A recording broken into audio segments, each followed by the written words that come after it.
Alright, hey guys, today we're going to be playing a fun game called Animal Relay.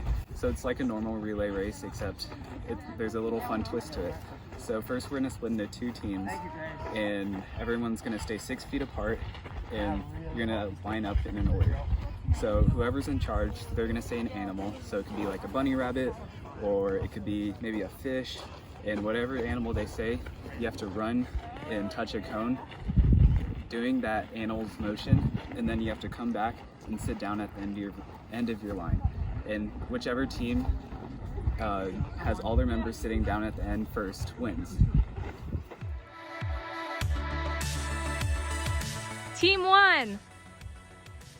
Team 2.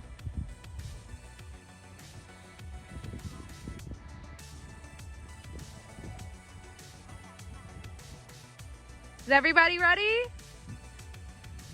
All right, your animal is a frog.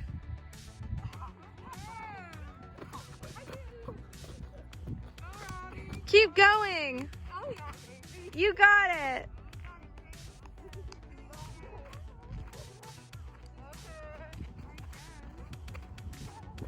It's okay if one team is a lot better than the other.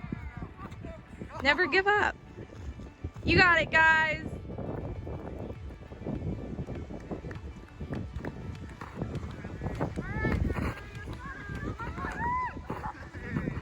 And no cheating like Sophie.